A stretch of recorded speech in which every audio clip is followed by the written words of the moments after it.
You know how Donald Trump has always sued everyone and everything at all times everywhere, but that's not enough. The man wants his money, don't make him put his rings on. Specifically, Trump wants the DOJ to pay him $230 million. Stephen Colbert walked out onto that stage, and he wasn't doing the bit. The band played, the audience cheered. He sat down at his desk, and the smile that usually opens the show wasn't there. Instead, he held up a piece of paper. He said, "I want to read you something. Not a joke, a filing." The audience leaned in, and the room shifted. That's some kind of like endless loop of corruption, like a Mobius grift. It's I think they call it the circle of jerk. Which country are you watching this from right now? Drop it in the comments, because what Colbert read that night didn't stay in that studio. The clip moved across borders within hours, because what is in that filing doesn't just challenge American law. It challenges what the word accountability is allowed to mean. This is narrative analysis, built around documented public filings, officially reported personnel decisions, and financial figures confirmed across every major outlet.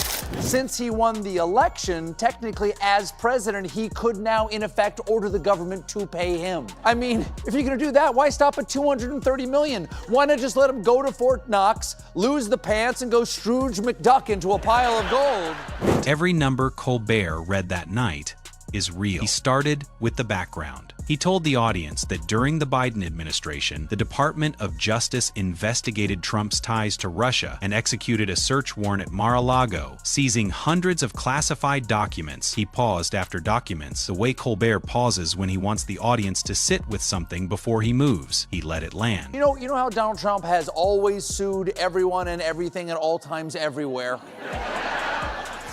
Well, some of those claims are against the Department of Justice, who, during the Biden administration and before, made the fatal mistake of doing their jobs. And some of his claims are over investigations into his Russia ties and the seizure of hundreds of classified documents from Mar-a-Lago's highly secure guest bathroom. Then he said Trump didn't like that, and he filed claims against the DOJ. The audience laughed. That was still the part that felt like comedy. Then Colbert brought up the number $230 million.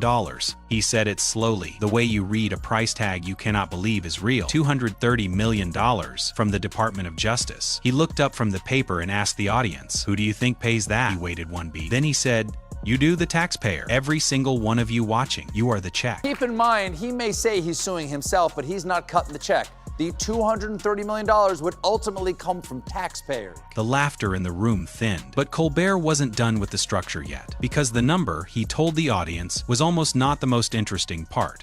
I have a lawsuit that was doing very well, and when I became president, I said, I'm sort of suing myself. I don't know, how do you settle the lawsuit? I'll say, give me X dollars, right? And I don't know what to do with the lawsuit. It's a great lawsuit, and now I won. It sort of looks bad. I'm suing myself, right? He said.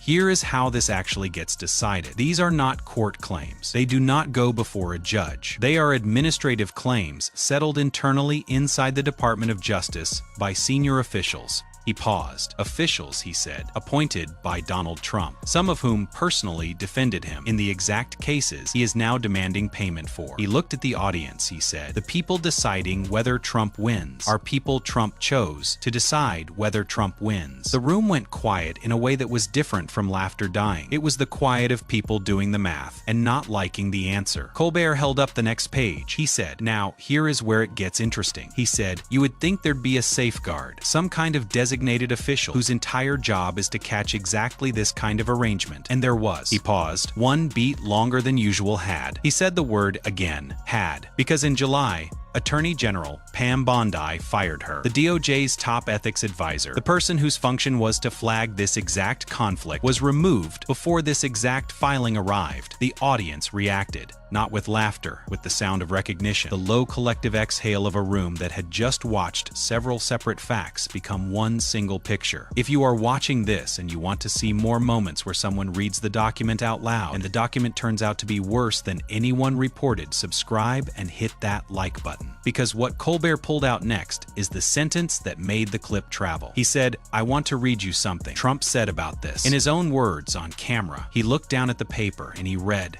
"I am sort of suing myself. I don't know what to do with the lawsuit. It sort of looks bad. Colbert set the paper down. He looked into the camera for a long moment. Then, quietly, he said, he knew. He said it out loud, and he continued. Anyway, the studio sat with that. No punchline followed, no band sting. Just a room full of people absorbing a sentence that had answered its own question and kept moving regardless. Then Colbert went to the charitable donation. He told the audience Trump had floated using the $230 million for charity if the claim came through. He asked the audience which charity. He let them wonder for 1 second. Then he answered it. He said, not the Donald J. Trump Foundation, because that was dissolved by court order in 2018, following what the court itself described as a pattern of illegal conduct. He held up the page. He said, the charitable destination he offered does not legally exist anymore. The laughter that came back had an edge to it, the kind that sounds like disbelief that has run out of other places to go. And then Colbert added one more layer. He told the audience the other suggestion was using the money to fund Trump's White House renovation, specifically a new ballroom, requiring the full demolition of the East Wing.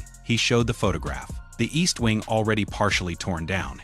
He said, the National Capital Planning Commission, the body legally required to approve any federal building alterations, confirmed the construction plans had not been submitted. An official said they would be filed soon. Colbert repeated the word soon. He said they've already torn it down. He said everything on the desk, the pages, the photograph, all of it. He looked at the audience and said, a sitting president filed a $230 million claim against the government he runs. His own appointees decide if he wins. The taxpayer pays the bill. The one official whose job was to flag it was fired before the filing arrived, and when he was asked how it looks, he said, it looks bad, and kept going. He paused. Then he said, I don't have a punchline for that. The filing is the punchline. The audience didn't roar. They did something rarer. They applauded, slowly, the kind of applause that means we heard every word, not the kind that means we enjoyed the show. Trump posted the next morning. He called the investigations a witch hunt. He said things were going tremendously. He did not mention Bondi. He did not name the ethics advisor. He did not address who decides the claim. The post was 40 words. The filing was $230 million. Colbert had read the whole thing out loud on television, and the audience had not looked away once. Subscribe to the narrative brief and turn on notifications. The document was always there. We make sure it stays visible. The patterns don't ask for permission. We slow them down